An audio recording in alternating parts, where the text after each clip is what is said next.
नमस्कार. स्टुडिओ संजीवनीमध्ये तुम्हा सगळ्यांचं पुन्हा एकदा मनःपूर्वक स्वागत. आज आपण दादाची माया या कथेचा दुसरा भाग ऐकणार आहोत. एक दिवस पंडित व साक्षी अकाउंट्स पाहत असताना साक्षीला एक फोन आला. तिनं आवाज ओळखला नाही. समोरच्यानं नाव सांगितलं. त्यावर ती म्हणाली, का फोन केलाय तुम्ही? पण मला नाही भेटायचं तुम्हाला. सॉरी म्हणत तिनं फोन ठेवला. ती खूप डिस्टर्ब झाली होती. तिला बेचैन वाटू लागलं. ती डोकं धरून बसली. पंडित म्हणाले, ताई काय झालंय मला सांगा. कुणी तुम्हाला त्रास देतंय का? मला सांगा प्लीज. ती काहीच बोलली नाही. पंडित म्हणाले, ताई तुमची मनस्थिती ठीक नाही. मी तुम्हाला घरी सोडतो चला. त्यांनी साक्षीला घरी सोडलं. स्वप्नील घरीच होता, त्याला ते आवडलं नाही.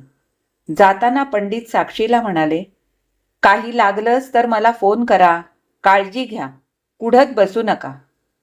साक्षीला बरं वाटत नव्हतं. वहिनी तिची आवडती डार्क कॉफी घेऊन आली. म्हणाली, काय झालंय मला सांगा. साक्षीनं वहिनीला सर्व काही सांगितलं. तिला टेन्शन आलं. दुसऱ्या दिवशी परत फोन आला. दादा कामासाठी 4 दिवस बाहेर गेला होता. समोरची व्यक्ती काकुळतीला येऊन बोलत होती. एकदा तरी भेट म्हणत होती. साक्षीनं दादाला फोन केला. दादा म्हणाला, तुला जायला हवं. तू जा, पण एकटी जाऊ नकोस. मी पंडितांना फोन करतो, त्यांना घेऊन जा. साक्षी नको म्हणाली, पण दादानं ऐकलं नाही. मग वहिनीला सांगून पंडितांना बरोबर घेऊन साक्षी निघाली. स्वप्नील खूप चिडलेला दिसत होता. साक्षीला यायला रात्र झाली. वहिनी वाट पाहत होती.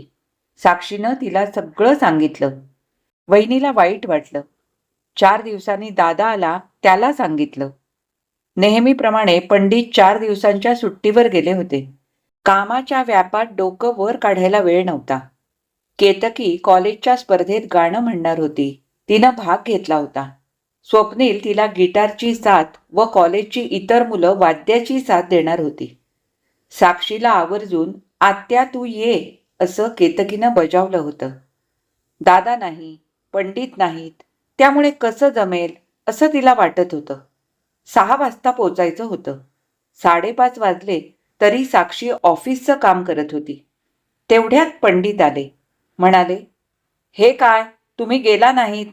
चला, केतकी चिडेल, स्वप्नील रागावेल. पंडितांना बघून साक्षीला आश्चर्य वाटलं. त्याने 4 दिवसांची सुट्टी घेतली होती. 2 दिवसातच परत आले. तिनं त्यांना विचारलं, पण ते म्हणाले, चला बोलत बसायला वेळ नाहीये. मुलं वाट पाहत असतील. पंडितांनी गाडी काढली. केतकीचं गाणं 5वं होतं. आज जाऊन दोघांनाही बेस्ट ऑफ लक केलं. स्वप्नीलनं साक्षीला व पंडितांना एकत्र येताना बघितलं आणि त्याचा चेहराच उतरला. गाणं खूप छान झालं. स्वप्नीलनं गिटार खूप छान वाजवली. वहिनी पण आली होती. दादा मीटिंगमुळे येऊ शकला नव्हता. केतकी व स्वप्नीलचं गाणं ऐकून पंडित निघाले. केतकीला पहिलं बक्षीस मिळालं. साक्षी सगळ्या मुलांना म्हणाली, चला आपण बाहेरच डिनर करू. स्वप्नीलनं पाहिलं पंडित नाहीत. मग तो जेवायला यायला तयार झाला. आज बऱ्याच दिवसांनी स्वप्नील खुश होता. येताना पंडितांचा फोन केतकीला आला.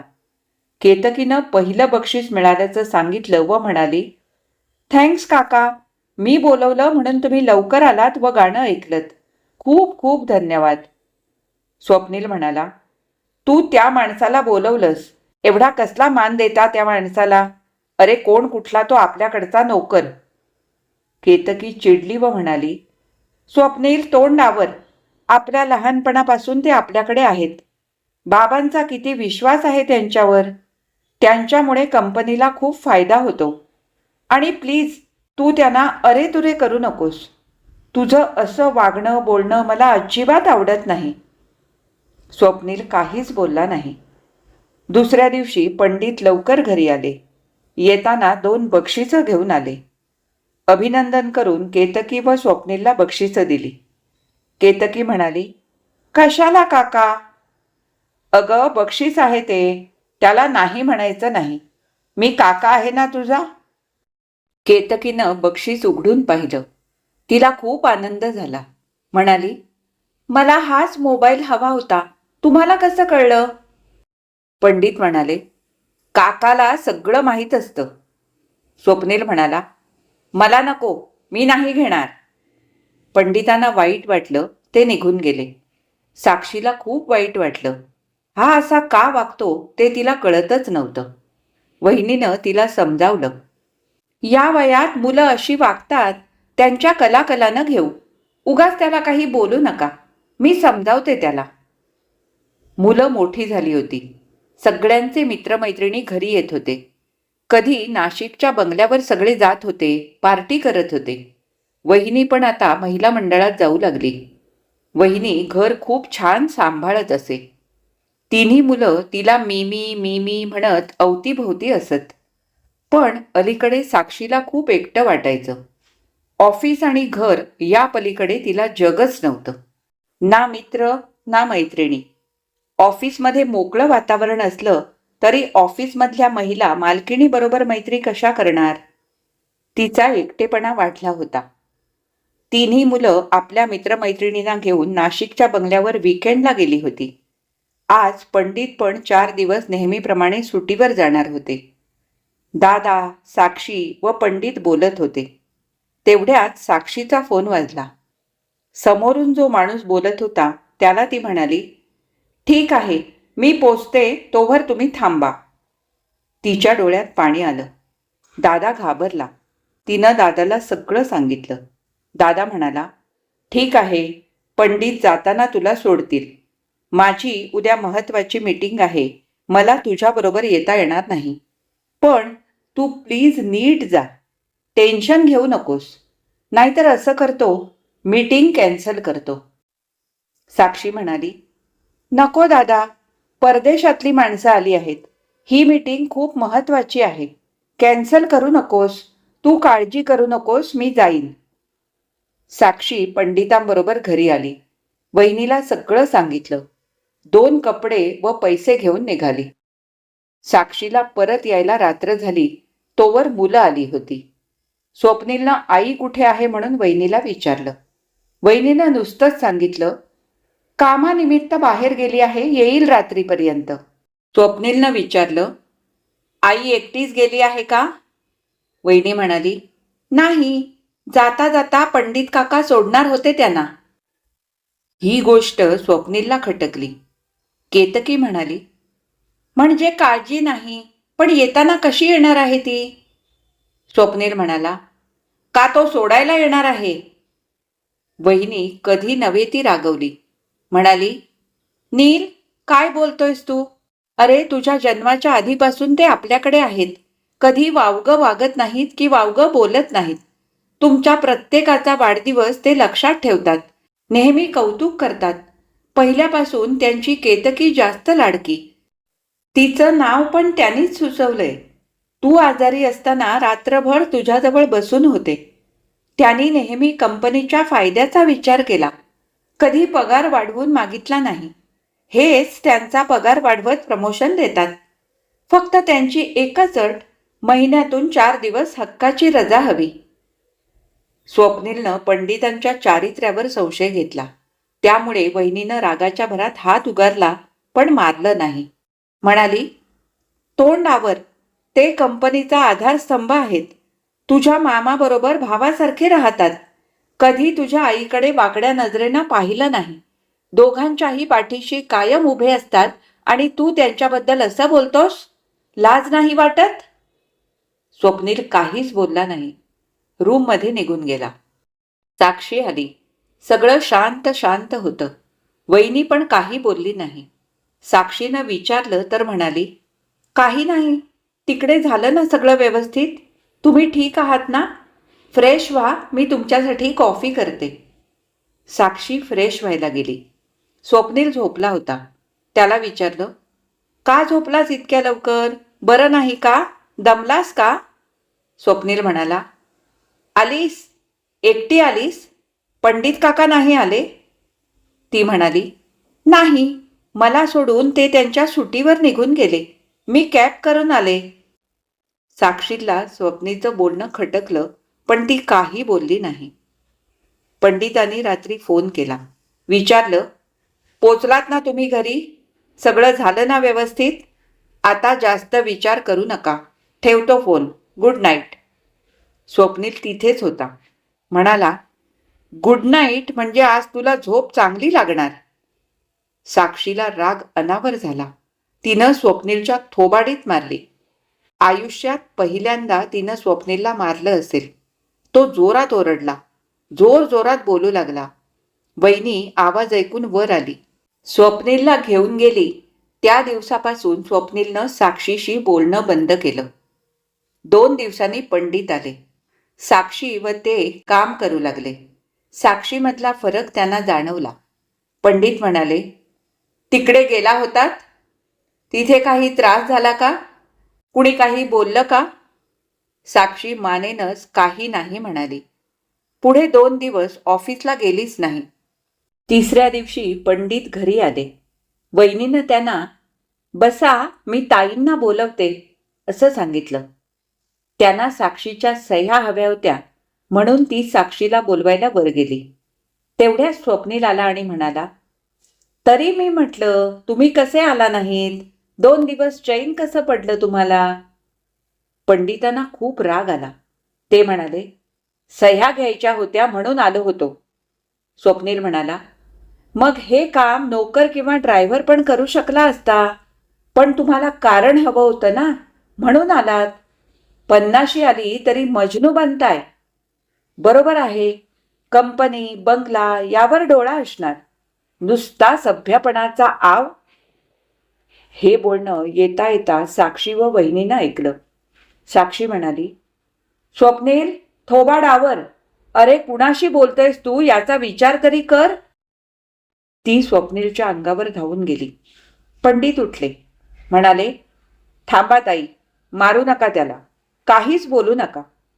ते स्वप्नीलला म्हणाले, उद्या तुला माझ्याबरोबर यावंच लागेल.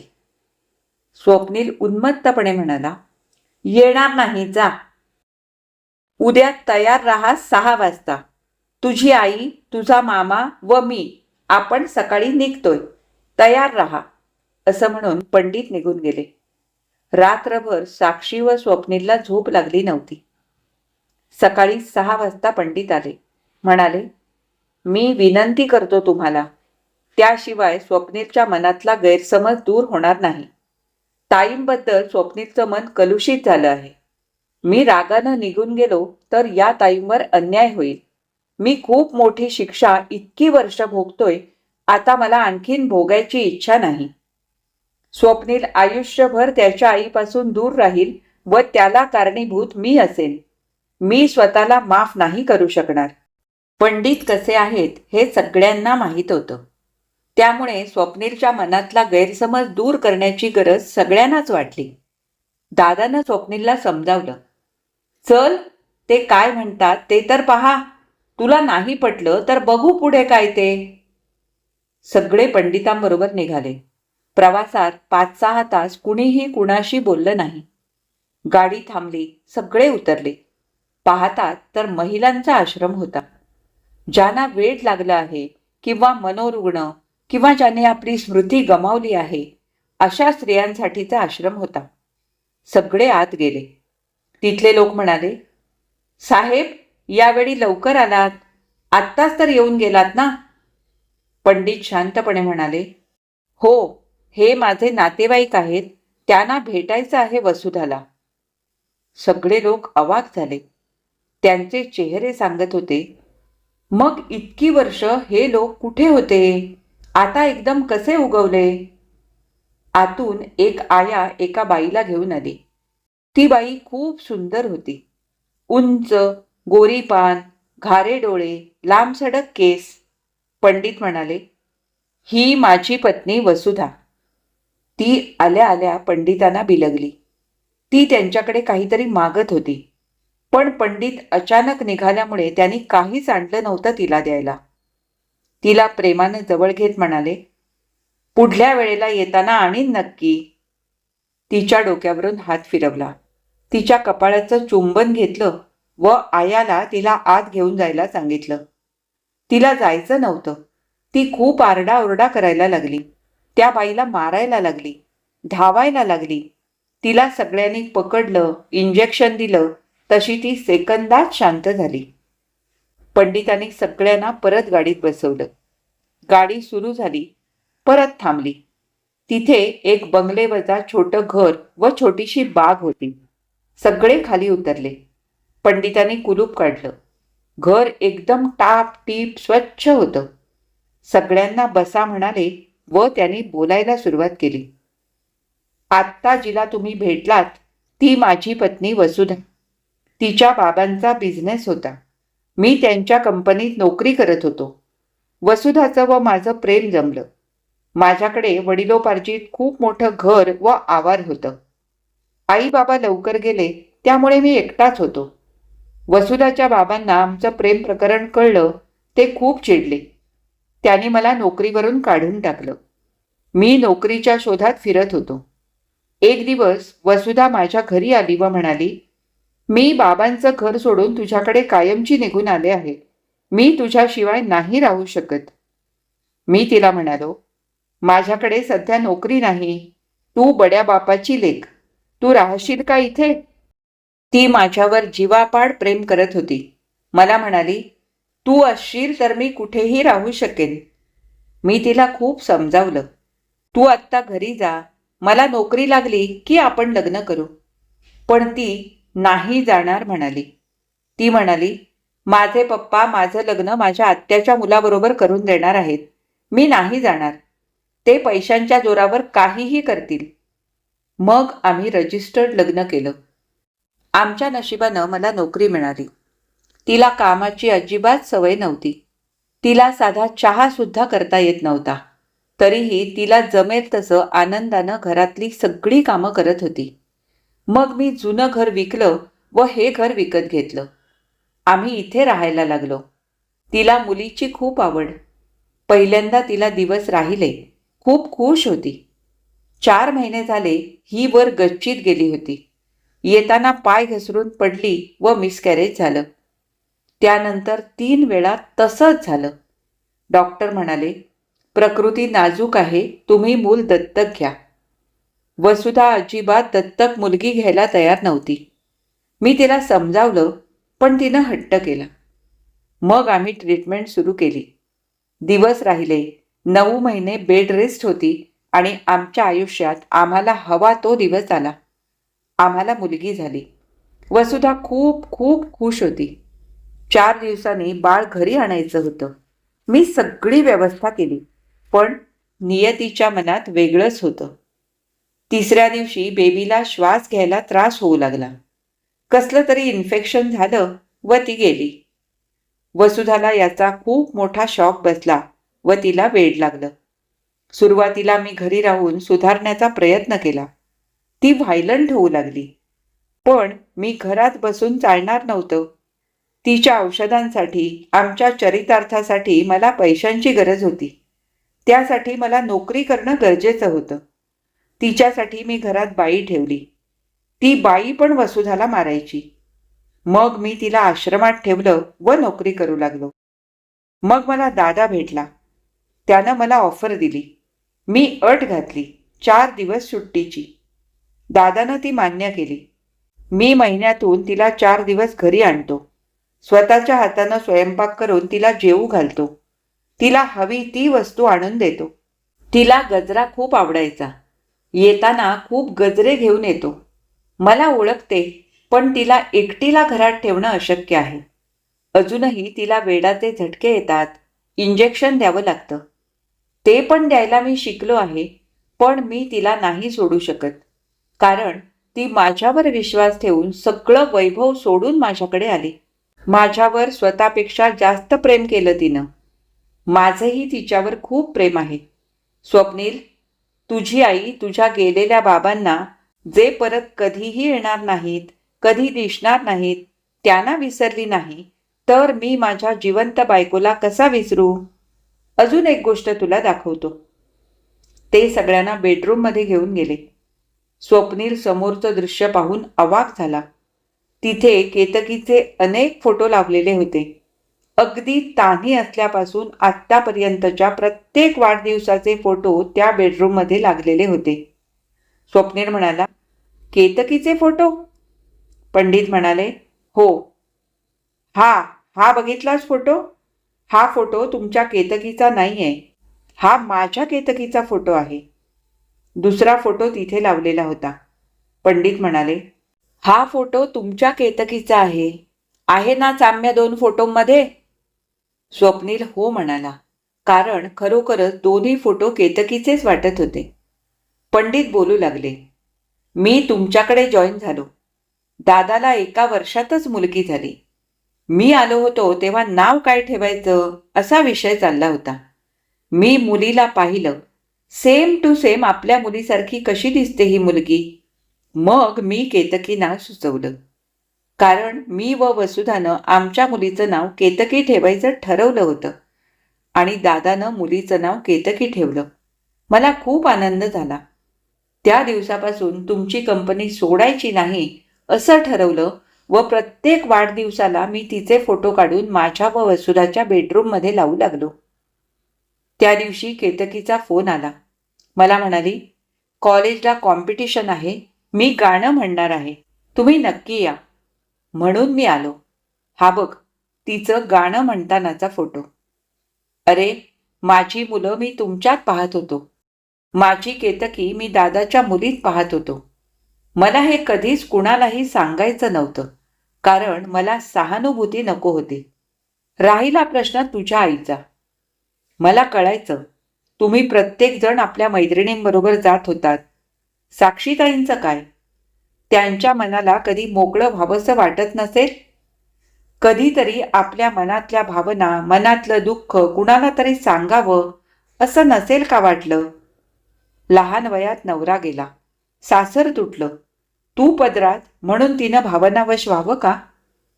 सुरुवातीला आम्ही बोलत नव्हतो, मग कामानिमित्त बोलू लागलो, पण कधी मर्यादा नाही ओलांडली. तिची कोंडी कळायची जेव्हा ती वहिनी व दादाला बाहेर फिरायला जा म्हणायची, कारण त्यावेळेला तिला जाणीव व्हायची जे आपल्याला नाही मिळत ते ती तुम्हाला देऊ पाहत होती. आत्तापर्यंत माझ्याबद्दल साक्षीताईंना व दादाला पण हे माहिती नव्हतं, पण आज हे सगळं सांगण्याची वेळ स्वप्नील तू आणलीस. आत्तापर्यंत केलेल्या त्यागाचं असं फळ तू आईला द्यायला निघालास. तिला तिचा दादा म्हणत असूनही तिनं लग्न केलं नाही तुझ्यासाठी. काय रे, तुम्हाला तुमच्या मित्रमैत्रिणी चालतात, पण आईचा मित्र का खटकतो? तो का नाही चालत तुम्हाला? अरे, प्रत्येकाला कुणीतरी लागतं मनातलं सांगायला, आधार देणारं. मग तिला का नको? राहता राहिला प्रश्न, साक्षीताई व मी त्या दिवशी कुठे गेलो होतो तो तुझी आईच तुला सांगेल, कारण त्याच्याशी माझा काहीही संबंध नाही. हे सगळं ऐकून साक्षी, दादा व स्वप्नील सुन्न झाले. इतक्या वर्षात पंडितांचं एवढं बोलणं पहिल्यांदाच ऐकलं होतं. एवढं दुःख सहन करणाऱ्या या माणसानं चेहऱ्यावर कधी दर्शवलं पण नाही. स्वप्नीलनं रडत पंडित काकांना मिठी मारली व म्हणाला, काका, मला माफ करा. मी चुकलो, फार वाईट वागलो. मी तुमची माफी मागतो. पण काका, तुम्ही मला हवे आहात. मी तुमच्या पाया पडतो, पण तुम्ही आमच्याबरोबर परत आमच्या कंपनीत चला. कंपनीला व आम्हाला तुमची खूप गरज आहे. जर तुम्ही आला नाहीत तर मी स्वतःला कधीच माफ करू शकणार नाही. पंडित म्हणाले, माझी माफी नको मागूस, तुझ्या आईची माफी माग. अरे, ती दुखावली गेली आहे. तिच्या जगण्याची ताकद तू आहेस. तिला नुसतं शरीरानं नको जगवूस, मनानं जगव. स्वप्नील म्हणाला, आई, माफ कर म्हणणं चुकीचं आहे. मला माफी नाही, पण आई, शक्य असेल तर मनातून काढून टाक. मी तुला कधीच बोलणार नाही. साक्षीनं त्याला जवळ घेतलं व म्हणाली, आज सगळी तुझ्या मनातली जळमटं मीही दूर करते. ऐक, मी 2दा पंडितांबरोबर का, कुठे, कशासाठी गेले होते हेही सांगते. स्वप्नील म्हणाला, नको आई, अजून लाजवू नकोस. तरी पण साक्षी म्हणाली, नाही, तुला ऐकावंच लागेल. तिनं सांगायला सुरुवात केली, मी आज जे तुला सांगणार आहे त्यावर तू विश्वास ठेवशील की नाही माहीत नाही, पण मी तुला जे सांगणार आहे ते सगळं मला सुद्धा आत्ताच म्हणजे तुझ्या आजोबांनी सांगितल्यावर कळलं. स्वप्नील रडत म्हणाला, आई, माझा आहे ग विश्वास, तू नाही सांगितलंस तरी चालेल. साक्षी गंभीर झाली. मला पहिला फोन आला त्यावेळी मी व पंडित काम करत होतो. मी आवाज ओळखला नाही, कारण कितीतरी वर्षांनी मी हा आवाज ऐकत होते. त्यांनी माझ्याशी कधी संपर्क केला नाही आणि इतक्या वर्षांनी त्या दिवशी फोन आला तो तुझ्या आजोबांचा होता, म्हणजेच वरुणच्या बाबांचा होता. ते मला भेटायला बोलवत होते. मला खूप चीड आली होती. इतक्या वर्षात माझी नाही तर नाही, त्यांनी त्यांच्या नातवाची म्हणजे तुझी पण कधी चौकशी केली नाही, आणि आज अचानक मला का फोन करून भेटायला बोलवत आहेत. म्हणून मी फोन कट केला. मी खूप डिस्टर्ब झाले होते, म्हणून त्या दिवशी मला पंडित घरी सोडायला आले. येताना वाटेत ते जवळचे होते, त्यांच्यावर विश्वास होता. इतकी वर्ष मी व त्यांनी एकत्र काम केलं होतं, म्हणून त्यांना सगळं सांगितलं. दुसऱ्या दिवशी परत फोन आला. तुझे आजोबा अर्जव करत होते, विनंती करत होते, एकदा तरी भेटायला ये, शेवटचं. मी तुला परत कधीही बोलावणार नाही. तुला सगळं सांगायचं आहे मी या जगाचा निरोप घेण्याआधी. आता फार कमी दिवस राहिलेत माझ्याकडे. मला मन मोकळं करायचं आहे. तुझा माझ्यावर राग असेल आणि राग असणं स्वाभाविक आहे. तो राग घालवायचा आहे. फक्त एकदा शेवटचं भेट, जमलं तर स्वप्नीलला घेऊन ये. पण त्या दिवशी तू नाशिकला गेला होतास मित्रांबरोबर. त्यांना काय सांगायचं आहे मला माहीत नव्हतं. ते मला म्हणाले, उद्याच ये प्लीज. मला त्यांनी पत्ता दिला, तो वृद्धाश्रमाचा होता. मला कळेना ते तिकडे का गेले असतील. मी दादाशी बोलले. दादाला मीटिंग होती म्हणून तो आला नाही, पण खात्रीचा व जबाबदार माणूस म्हणून पंडितांना दादानं माझ्याबरोबर पाठवलं. आम्ही दिलेल्या पत्त्यावर गेलो. तिथे आजोबा वाटच पाहत होते. खूप थकलेले, दमलेले, आजारी, कमालीचे बारीक झाले होते. प्रथम मी त्यांना ओळखलंच नाही. त्यांनी एक वकील मित्रालाही बोलवलं होतं. मला पाहून ते रडायलाच लागले. म्हणाले, तू आमच्या कुळाचा वंश एकटीनं वाढवलास, पण मी काहीच करू शकलो नाही. त्यांनी सांगितलं ते भयानक होतं. माझा विश्वास बसत नव्हता, पण त्यांचे अश्रू खरे होते. तुझे आजोबा म्हणत होते, तू लग्न होऊन आमच्या घरी आलीस तरी मी तुला सांगू शकलो नाही. माझी 2 लग्न झाली होती. वरुणची आई वरुण झाल्यावर गेली. मी कंपनीत कामाला होतो. वरुण खूप लहान होता. मी ज्या कंपनीत कामाला होतो त्या मालकाला माहीत होतं माझी पत्नी गेली आहे. मग त्यांची मुलगी म्हणजे तुझ्या दीराची आई, जिच्याशी मी लग्न केलं, ती त्यांची एकुलती एक मुलगी होती. तिला पहिल्या नवऱ्याचा एक मुलगा म्हणजे तुझा दीर होता. त्याच्या आजोबाने मला लग्नाविषयी विनंती केली. माझी परिस्थिती ठीक होती, पण ते म्हणाले की त्यांच्या मुलीचं लग्न माझ्याशी लावीन. मी माझ्या मुलाला म्हणजे वरुणला पण घेऊन तिथेच राहावं, पण कंपनीचा 80% हिस्सा ते त्यांच्या नातवाच्या नावे करणार. 20% मी पार्टनर असणार, चालेल का? मी हो म्हणालो. मलाही वरुणसाठी आईची गरज होती. तिनंही वरुणला छान सांभाळलं. पण तुझा दीर जसजसा मोठा होऊ लागला तसे लोक, नातेवाईक त्याला शिकवू लागले. त्याच्या लहान वयात त्याच्याकडे पैसा आला. वरुण गेल्यावर त्यानं तुला बाजूला केलं. हिचं वरुणवर पण खूप प्रेम होतं. ती तुझी व स्वप्नीलची आठवण काढायची, पण त्यानं आम्हाला येऊ दिलं नाही. ती गेली तशी त्यानं माझी रवानगी वृद्धाश्रमात केली. गेली 5 वर्ष मी इथे आहे. त्यांचा वकील मित्र तिथे आला होता. त्याला आजोबांनी सांगितलं होतं, मला माझ्या सुनेसाठी काहीतरी करण्याची इच्छा आहे.